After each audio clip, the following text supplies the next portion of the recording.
एक बार कुछ संत इसके गांव में आए। गांव के बाहर संतों ने कुछ लोगों से पूछा कि भैया, किसी ब्राह्मण का घर बताइए, हमें वहां पर रात गुजारनी है। इन लोगों ने संतों के साथ मजाक किया और कहा, संतों, हमारे गांव में तो एक ही श्रेष्ठ ब्राह्मण है जिसका नाम है अजामिल, और इतना बड़ा भगवान का भक्त है कि वह गांव के अंदर नहीं रहता, गांव के बाहर ही रहता है। अब संत जन अजामिल के घर पहुंचे और दरवाजा खटखटाया। भक्त, अजामिल दरवाजा खोलो। जैसे ही अजामिल ने दरवाजा खोला तो संतों के दर्शन करते ही मानो आज अपने पुराने अच्छे कर्म उसे याद आ गए। संतों ने कहा कि भैया, रात बहुत हो गई है, आप हमारे लिए भोजन और सोने का प्रबंध कीजिए। अजामिल ने स्वादिष्ट भोजन तैयार करवाकर संतों को भोजन करवाया।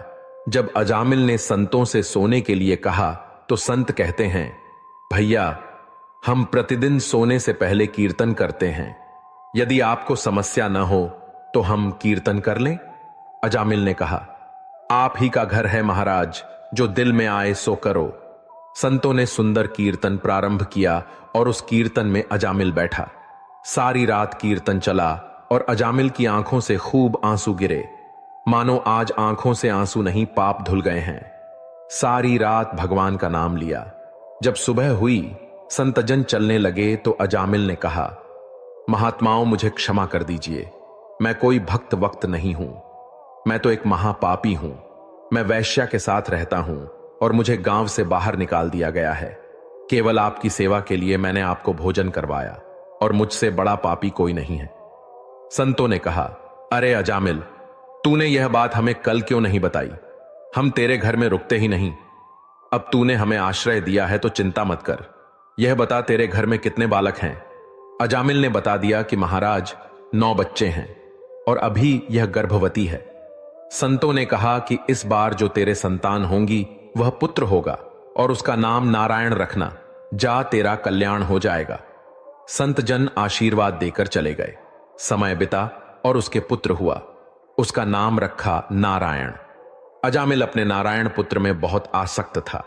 अजामिल ने अपना संपूर्ण हृदय अपने बच्चे नारायण को सौंप दिया था। हर समय अजामिल कहता था, नारायण भोजन कर लो, नारायण पानी पी लो, नारायण तुम्हारा खेलने का समय है, तुम खेल लो। हर समय नारायण नारायण करता रहता था। इस तरह 88 वर्ष बीत गए। अजामिल अब बूढ़ा हो गया था। उसे इस बात का पता ही नहीं चला कि मृत्यु मेरे सिर पर आ पहुंची है। अब वह अपने पुत्र बालक नारायण के संबंध में ही सोचने विचारने लगा। इतने में ही अजामिल ने देखा कि उसे ले जाने के लिए अत्यंत भयानक 3 यमदूत आए हैं। उनके हाथों में फांसी है, मुंह टेढ़े मेढ़े हैं और शरीर के रोएं खड़े हुए हैं। उस समय बालक नारायण वहां से कुछ ही दूरी पर खेल रहा था। यमदूतों को देखकर अजामिल डर गया और अपने पुत्र को कहता है, नारायण नारायण मेरी रक्षा करो, नारायण मुझे बचाओ। तभी भगवान के पार्षदों ने देखा कि यह मरते समय हमारे स्वामी भगवान नारायण का नाम ले रहा है, उनके नाम का कीर्तन कर रहा है, और वे बड़े वेग से झटपट वहां आ पहुंचे। उस समय यमराज के दूत दासीपति अजामिल के शरीर में से उसके सूक्ष्म शरीर को खींच रहे थे। सच बताओ, क्या तुमसे भी जिम में लास्ट सेट पुश नहीं हो पाता? और रोक दिया। उनके रोकने पर यमराज के दूतों ने उनसे कहा, अरे, धर्मराज की आज्ञा का पालन नहीं करने वाले तुम लोग हो कौन? तुम किसके दूत हो? कहां से आए हो? और इसे ले जाने से हमें क्यों रोक रहे हो?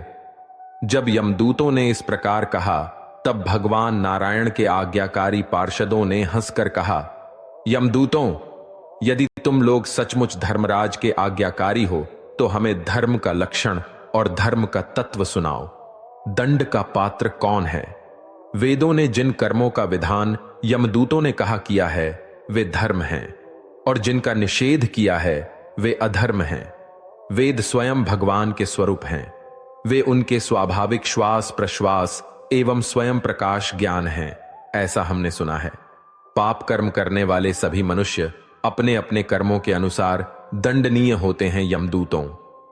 तब भगवान के पार्षदों ने कहा, आश्चर्य और खेद की बात है कि धर्मज्ञों की सभा में अधर्म प्रवेश कर रहे हैं, क्योंकि वहां निरपराध और दंडनीय व्यक्तियों को व्यर्थ ही दंड दिया जाता है। यमदूतों, इसने कोटि कोटि जन्मों की पाप पूरा पूरा प्रायश्चित कर लिया है, क्योंकि इसने विवश होकर ही सही भगवान के परम कल्याणमय मोक्षप्रद नाम का उच्चारण तो किया है। जिस समय इसने नारायण इन 4 अक्षरों का उच्चारण किया, उसी समय केवल उतने से ही इस पापी के समस्त पापों का प्रायश्चित हो गया। चोर, शराबी, मित्रद्रोही, ब्रह्माघाती, गुरु पत्नी गामी ऐसे लोगों का संसार की स्त्री, राजा, पिता और गाय को मारने वाला, चाहे जैसा और चाहे जितना बड़ा पापी हो, सभी के लिए यही इतना ही सबसे बड़ा प्रायश्चित है कि भगवान के नामों का उच्चारण किया जाए, क्योंकि भगवान नाम के उच्चारण से मनुष्य की बुद्धि भगवान के गुण, लीला और स्वरूप में रम जाती है और स्वयं भगवान की उसके प्रति आत्मीय बुद्धि हो जाती है।